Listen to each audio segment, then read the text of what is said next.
What's up, guys? Welcome back to another episode of Adventures in Drunk Fish Keeping. That is refreshing. So tonight's episode is being brought to you by a very aggravating critter that will find its way into your tank very easily, even for the most careful of the hobbyists. Super annoying little critter. People that have reef tanks before probably know where I'm going with this. They're almost impossible to get rid of. They grow like wildfire, and they help kill your coral. If anyone knows what that is, Aptasia, also known as glass anemones. Come in a couple different colors. You may see them in a brownish color. Almost looks like hair algae when you can't see the whole disc. They come in a clearish color where they're very hard to see.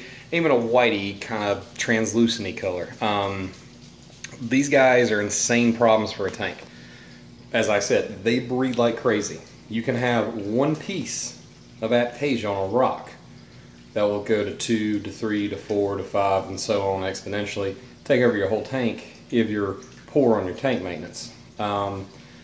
Aptasia is basically self-reproducing. They do not have to breed or have good parameters to breed. Aptasia can grow on almost anything. Low salinity, high pH, low pH, high ammonia, low ammonia. All the tank parameters that would kill anything else in your tank, Aptasia will thrive in all of it. It is designed to thrive. The problem with Aptasia is you can't pluck Aptasia out because it is an anemone. And it will set its foot down and it will open its mouth and its disc up to feed. The problem with it is if you start to aggravate the disc or try to pull the foot, it will release a cloud of spores.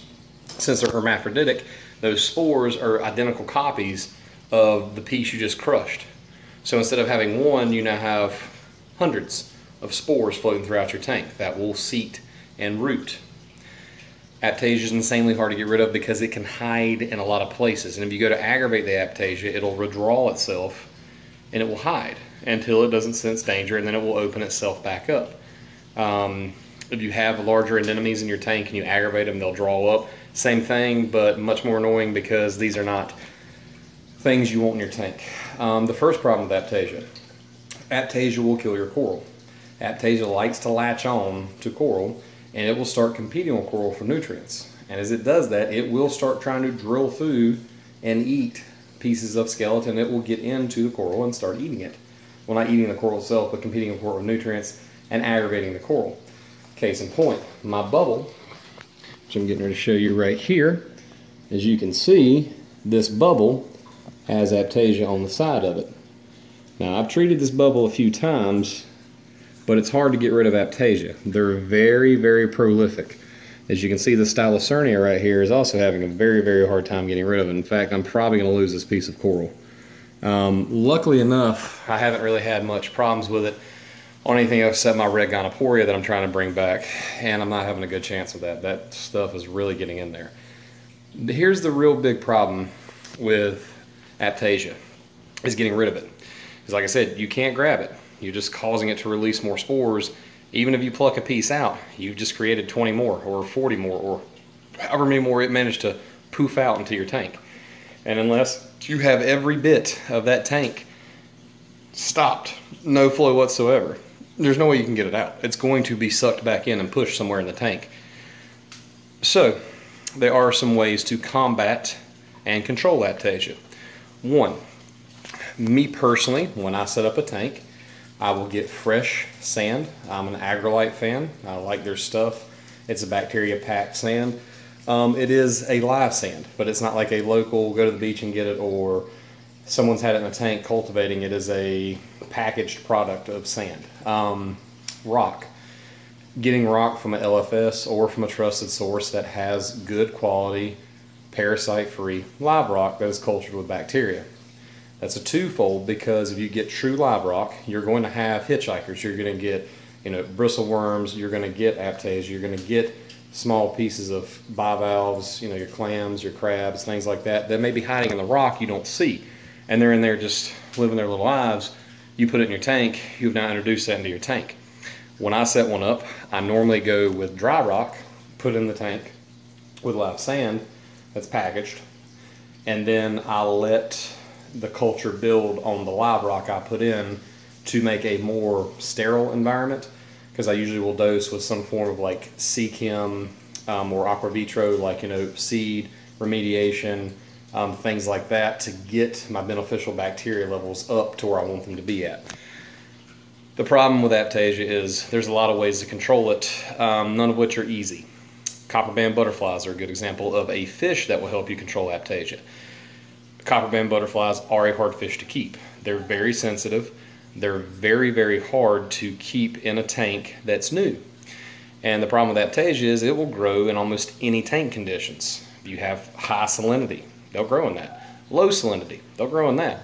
High pH, high ammonia, high nitrates, they'll grow in it. They don't have to be in a clean environment. They can grow in anything you've got. And like I said, the copper band butterfly, they're a fish that will help you combat it, but it's also a fish that's kind of a hard fish to keep. Another thing would be is ways of treating Aptasia. Now, a couple ways of treating Aptasia, and you've seen, if you've been to any of the reef forums or you've talked to people, you've heard hot water in a syringe like this. It's a standard, you know, application syringe directly at the mouth of the Aptasia. It doesn't really kill it. I mean, the hot water will make it reduce, but it doesn't really kill the Aptasia. People have said lemon juice, things like that. What I have found success with is a product, and it is by Red Sea. Like I said, I don't have any product endorsement. I just judge products on stuff that I would personally use in my own tanks. The Red Sea Aptasia X is an absolutely awesome product. It comes, so the Red Sea kit will come with everything you need. One, it actually comes with the bottle, of course, the product you need, the Aptasia X. It comes with their style of dosing syringe, which has a screw-in style cap, and that's important. They offer two styles of tips, a curved and a straight tip, so you can applicate where you need to. The cool thing about Aptasia X is that you can treat Aptasia directly on your coral without the fear of your coral getting damaged, because this stuff literally turns into like a foam the second you apply it to a piece of Aptasia. So, I'm going to show you what this stuff does, the Aptasia X. We're going to get down here to our beautiful bubble coral, and you can see the Aptasia, which I should have cut off my... what a failed progress I've made. As you can see, this stuff does turn into a foam upon contact with the Aptasia. Now it is best to cut off your flow and power heads, which I should have done, but you get the idea. This stuff immediately foams the second it hits your tank. Case in point, it's a really good idea with the Aptasia X to not get a lot of water into the tube or into the bottle. So you really want to clean that out in between uses, because if you get water into the bottle, you now have a worthless bottle of Aptasia X, and the stuff's $20 a bottle, so it's a little pricey, but it really does a good job with combating and controlling Aptasia. The last thing I'm going to say on this video is, if you have Aptasia in your tank, you're not getting rid of it completely. You'll never completely get rid of your Aptasia. You will only control it. Much like controlling a tasty beer, it's either going to be full of it or empty of it, but you're never going to get Aptasia completely out of your tank unless you somehow strip it all the way down or you somehow rip everything out of your tank. Otherwise, it will find places to hide. Treatment is about the only way you can really get rid of it without other prevention methods. You know, if you do have a good established tank setup, you could put, you know, a butterfly style fish in there to help combat, but you're still going to get it. Last thing, next week's video, I know I said I was going to go to my local LFS and show you guys. That's going to be coming up next week. I actually got done talking to the owner the other day about it, so I want to get you guys in there and show you some cool stuff. Next week's video, I'm going to probably do something pretty cool besides that, because I'm probably going to do 2 next week.